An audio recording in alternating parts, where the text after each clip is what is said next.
इयत्ता 8वी कविता 15वी आळाशी भाग 1. मुलांनो, आज आपण आळाशी ही कविता शिकणार आहोत. हनुमंत चांदगुडे यांची ही कविता आहे. कवी म्हणतात की शेतकरी शेतात अपार कष्ट करतात.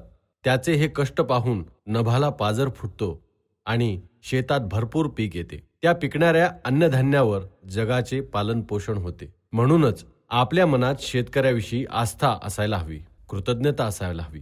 हेच कवी या कवितेच्या माध्यमातून सांगण्याचा प्रयत्न करत आहेत. मुलांनो, आळाशी म्हणजे काय तुम्हाला माहित आहे का? नाही सर. बर, आपण आळाशी या शब्दाचा अर्थ समजावून घेऊ. आळाशी म्हणजे कडब्याची पेंढी. पिकाची कापणी झाल्यावर कणसे वेगळी केली जातात आणि खाली उरलेल्या ज्वारीच्या धाटाला कडबा असे म्हणतात. त्या कडब्याची पेंढी म्हणजे आळाशी.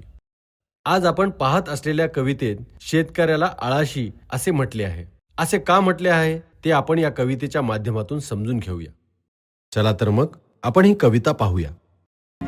बाणवानी पायाचा ठसा मातीत उठतो. बाणवानी पायाचा ठसा मातीत उठतो. भाळावरल्या घामाचा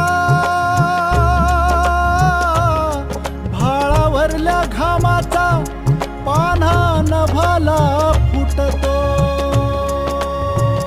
कवी म्हणतात की शेतकरी अनवाणी पायाने म्हणजेच पायात चप्पल न घालता शेतात काम करतो, तेव्हा त्याच्या पायाचा ठसा मातीत उमटतो.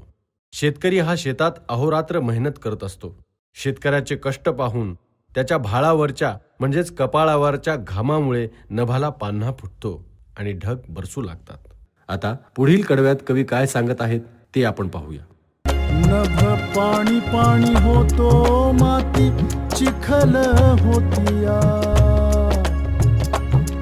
कुणब्याच्या जीवनाची मग उकल होतिया.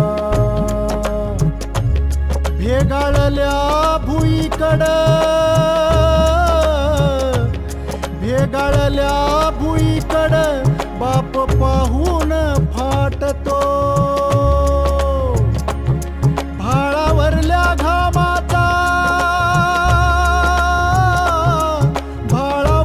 घामाचा पान्हा नभाला फुटतो.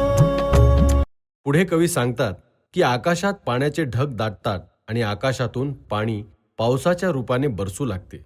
पाऊस आल्याने शेतातील मातीचा चिखल होतो. शेतकरी आधी चिंतेत असतो की पाऊस पडेल का, शेतात पीक येईल का. पण जेव्हा पाण्याचे थेंब येतात तेव्हा शेतकऱ्याला त्याच्या जीवनाची उकल झाल्यासारखे वाटते, म्हणजेच त्याच्या जीवनाचे कोडे सुटल्यासारखे वाटते आणि त्याच्या मनाचे समाधान होते. बाप भेगाळलेल्या भुईंकडे पाहतो, म्हणजेच भेगा गेलेल्या किंवा चिरा पडलेल्या जमिनीकडे पाहतो, तेव्हा त्याचा ऊर फाटतो, त्याचे मन दुःखी होते. तेव्हा शेतकऱ्याचे हे कष्ट पाहून आकाशातून पाऊस बरसू लागतो.